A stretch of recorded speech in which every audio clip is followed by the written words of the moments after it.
वज़ीर आज़म इमरान खान पहले ईरान गए, अब सऊदी अरब जा रहे हैं और कोशिश ये है कि ईरान सऊदी अरब कशीदगी को कम किया जा सके। उनके ईरान के दौरे में भी बड़े हौसला अफजा बयानात सामने आए हैं ईरानी लीडरशिप के भी। असद करल साहब, वैसे तो बड़ा मुश्किल काम है वो काम, यानी अमेरिका भी उससे भाग रहा है कि किस तरह से ईरान से तो हम बात भी उस तरह नहीं कर सकते, और बहुत से लोगों ने मजाक उड़ाने की कोशिश की जी कैसे इमरान खान साहब ये कर लेंगे। लेकिन ये वाहिद मुल्क है कि जिसकी बात दोनों मुल्क सुन रहे हैं और इज्जत है, तो किसी ने तो कोशिश करनी है। तो ये बात ही कम है कि दोनों तरफ जाया जा रहा है, कहीं से तो आगाज होता है और फिर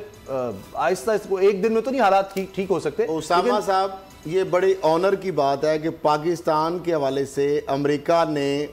खुद रोल दिया अफगानिस्तान से इनखला के लिए, और जो मुज़ाकरात के लिए सैफ अफ्रीकी, उसके अंदर लीड रोल पाकिस्तान को देना पड़ा अमेरिका को, और पाकिस्तान ने ऐसे तरीके से उस रोल को निभा रहा है। उसके बाद यही बात जो है कि एक इम्पॉसिबल टास्क था कि आपको पता है ईरान जिस तरह अमेरिका को आंखें दिखा रहा है, और फिर सऊदी अरब और उसकी कशीदगी भी जिस इंतहा को पहुंची हुई है, ये भी इमरान खान का ये है कि जिस तरीके से वो ईरान गए हैं और उनकी लीडरशिप के साथ उनका एक बड़ा ज़बरदस्त किस्म का और खित्ते में इस्तेहकाम और आपस में जो बात हुई है, और सऊदी जो वलीअहद है उनका जो तैयारे में उनका अमेरिका जाना, और जिस तरह जैसर और जितने अरब डॉलर अब तक सऊदीया पाकिस्तान को दे चुका है जब से इमरान खान की हुकूमत आई है, और जो आयल के हवाले से जो हमारी जो पेमेंट्स हैं उसको जो आगे पेंडेंसी है और जो भी सूरत हाल है, सऊदी अरब का एतमाद, ईरान का पाकिस्तान के ऊपर एतमाद, और अमेरिका जो है उसकी जानब से ये एक रोल देना पाकिस्तान को। अच्छा, और ये मैं बता रहा हूँ इसमें ये कशीदगी खत्म तो नहीं हो सकेगी। खान साहब ने वहां पर जो ज्वाइंट प्रेस कॉन्फ्रेंस की थी ईरान में, उन्होंने इस चीज़ को क्लैरिफाई किया है कि हमें किसी ने कोई रोल नहीं दिया। उन्होंने कहा ये पाकिस्तान का अपना इनिशिएटिव है। हम ये समझते हैं कि अगर ईरान की और सऊदी अरब की जंग होती है तो इससे खित्ते का अमन जो है वो तबाह होगा। चीजें ऐसी होती हैं कि वो उन्होंने ज्वाइंट प्रेस कॉन्फ्रेंस में इस चीज को क्लियरली कहा, उन्होंने इस चीज की वजाहत की कि हमें किसी ने कोई टास्क नहीं दिया। चले इसको मान लिया जाए, कोई लेकिन उस टास्क को ना देने के बावजूद क्या इस उन्होंने कहा ये हमारा अपना इनिशिएटिव है, पाकिस्तान का इनिशिएटिव है, ईरान ऑनर दे रहा है उसको, नहीं सऊदी अरब ऑनर दे रहा है, अमेरिका इसके ऊपर खामोश है, तो इससे क्या क्या मतलब? इमरान खान साहब ने वहाँ पर जो अहम बात है वो ये की, वहाँ पर जो ज्वाइंट प्रेस कॉन्फ्रेंस थी, जो उसका कंटेंट सामने है उसके मुताबिक उन्होंने ये कहा कि अगर ये जंग होती है तो असला बेचने के लिए बहुत सारे ऐसे लोग हैं, बहुत सारे ऐसे रीजन्स हैं जो ये लड़वाना चाह रहे हैं, ये जो चाह रहे हैं कि इनके दरमियान जंग हो और उससे उनके मफादात वाबस्ता हैं। तो उन्होंने बड़ा क्लियरली ये बात की है कि पाकिस्तान, ईरान पाकिस्तान का हमसाया मुल्क है, पाकिस्तान का बरादरली मुल्क है। हम किसी सूरत नहीं ये चाहते कि ईरान और सऊदी अरब की कोई लड़ाई हो। उनका ये भी कहना था कि इससे दुनिया में ऑयल भी महंगा होगा, दुनिया के लोग जो हैं वो इससे अफेक्ट होंगे, और ये कि दोनों के जो मामलात हैं अगर पाकिस्तान को हल्का पेचीदा हैं, उन्होंने ये चीज़ मानी कि पेचीदा हैं, लेकिन उन्होंने कहा कि पाकिस्तान कोशिश करेगा कि मामलात इन दोनों के दरमियान जो है वो सेटल हों। और उसके सिलसिले में अगर इस्लामाबाद में दोनों मुल्क आने को तैयार है तो इस्लामाबाद दोनों को होस्ट करने के लिए भी तैयार है। अच्छा, सिर्फ मुख्तसर खरल कहानी से पहले खरल साहब चले पहले आप बता दें कि अगर पाकिस्तान इसमें कामयाब हो जाता है कशीदगी कम कराने में, या जिस तरह बाबर साहब कह रहे हैं इस्लामाबाद में दोनों ममालिक की कोई मुलाकात हो जाए, ये नहीं कि पूरी लीडरशिप पहले ही दिन आ जाएगी, लेकिन कहीं डिप्लोमेसी शुरू हो जाए, बैकडोर चैनल से डिप्लोमेसी शुरू हो जाए, तो कितनी बड़ी बात होगी पाकिस्तान के लिए। पाकिस्तान की देखिए इसमें कामयाबी ही है कि सऊदी अरब भी उसके रोल को मान रहा है, ईरान भी उसको एक्सेप्ट कर रहा है, ईरान के बाद अब सऊदी अरब जा रहे हैं, तो ये तो इस्लामाबाद में भी हो सकता है अफगानिस्तान के रोल के वाले से। और सबसे बड़ी अहम जो खबर, चाइना के जो दौरा है, चाइना ने यहां तक कह दिया है कि अगर इंडिया पाकिस्तान पर हमला करेगा तो वो चाइना अपने ऊपर हमला तस्वर करेगा। ये तीन चीजें जो खित्ते के बड़े ममालिक हैं, एक उभरती हुई सुपर पावर इकोनॉमिकली तो बन चुकी है चाइना, उसका ये कहना ईरान का और सऊदी अरब को रिस्पेक्ट देना, और अफगानिस्तान के होने वाला है। ईरान के जो सदर हैं उन्होंने इमरान खान के विजिट के बाद एक ट्वीट भी किया है जिसमें उन्होंने पाकिस्तान की जो सर्विसेज हैं, पाकिस्तान इस हिस्से में जो रोल प्ले कर रहा है उसको सराहा है, और उन्होंने कहा कि हम जो पाकिस्तान उनका हमसाया मुल्क है उसको उसके साथ बिल्कुल इंडिया के लिए सफेद मातम बिछी हुई है। आपको पता है चार बार में क्या हो रहा था, आज वो वक्त बदल चुका है, वक्त हो गया खरल कहानी का। और आज हम बड़ा किस्सा सुनते रहे जी 56 कंपनियों का शरीफ साहब के दौर में, अब उसका एक हल निकाला गया है, तो उसका क्या है? हाल ये है जी, उस्मान बुज़दार साहब तकरीबन 1.25 साल तो उनको वज़ीर आला बने हुए हो गया, हुकूमत को आए हुए। उनकी कारकर्दगी के बारे में सवाल बहुत सारे उठ रहे हैं और उठेंगे इंशाल्लाह। लेकिन पंजाब की जो 56 कंपनियां, उनके मुस्तकबिल के हवाले से उन्होंने डॉक्टर सलमान शाह जो उनके एडवाइज़र हैं, उनको उन्होंने एक टास्क दे दिया है, और उनका 15 दिन के अंदर, मुझे 2 हफ्तों के अंदर मुझे इन कंपनियों के बारे में एक तफसीली ब्रीफिंग दी जाए, और इनके मुस्तकबिल का मैंने फैसला करना है कि क्या इनको कंटिन्यू रखना है या नहीं रखना। उस्मान बुज़दार साहब के लिए पहले तो मैं ये बता दूं कि उन 56 कंपनियों में से 2 दर्जन से ज़्यादा कंपनियां ऑलरेडी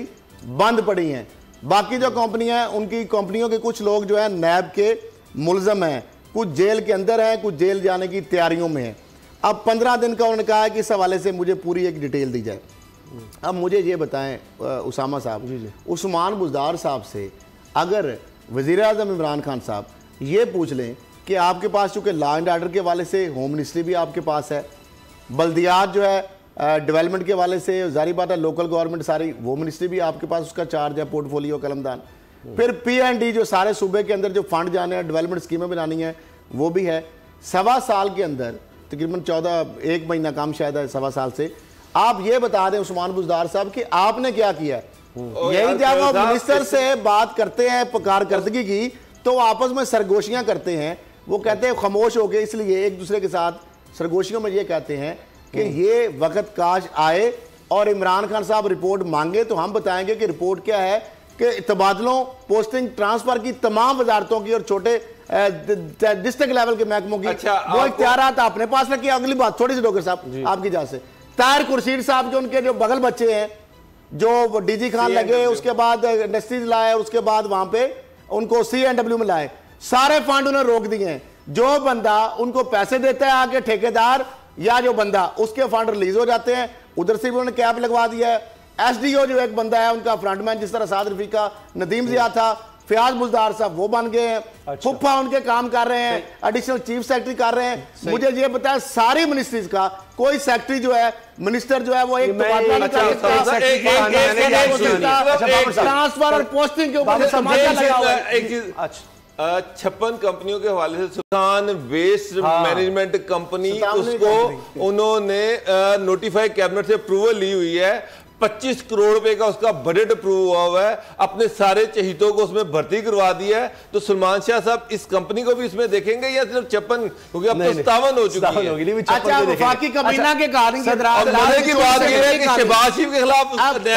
आज आपका इम्तिहान है, 30 सेकंड में। हाँ जी, वफाकी कमीना के अंदर जी एक तो उन्होंने कहा जी 5 रियासत मदीना में जो 5 करोड़ से ज्यादा जिसने करप्शन किया, जो बड़ा चोर है, उसको VIP दर्जा मिलेगा, C क्लास मिलेगी इंक्वायरी के दौरान, इन्वेस्टिगेशन के दौरान, और जो अगर हवालाती है। उसके बाद बेनामी एक्ट ट्रांजैक्शन जो 2017 है, इसको मैं अप्रिशिएट करूंगा। उसमें जो उसकी एक्ट की सेक्शन 2 में नंबर 31 का इजाफा किया जाएगा। अब बेनामी ट्रांजैक्शन एक्ट में नई शिक के इजाफे के जरिए विसल ब्लोअर, उसकी तारीफ की गई है, शामिल कोई भी शख्स किसी भी एंटी करप्शन कानून के तहत बेनामी साजिशों की निशानदेही कर सकेगा। विसल ब्लोअर नैब, FIA, anti money laundering act और किसी भी कानून के साथ शिकायत कर सके, और इसका 15% सबसे अमीर तो पाकिस्तान का शख्स मैं हो जाऊंगा, क्योंकि मेरी नैब सिर्फ कराची के अंदर जो नैब की रिपोर्ट है, जो चेयरमैन नैब को गई है, 2493 अरब की जो इंक्वायरियों का वॉल्यूम है, जो असर्टेड अमाउंट हो चुकी है। इस तरह पिंडी में, इस तरह लाहौर में, इस तरह FIA में, वो अनवर मजीद केस हो, वो LNG करप्शन केस है, बड़े-बड़े अरबों रुपए के केस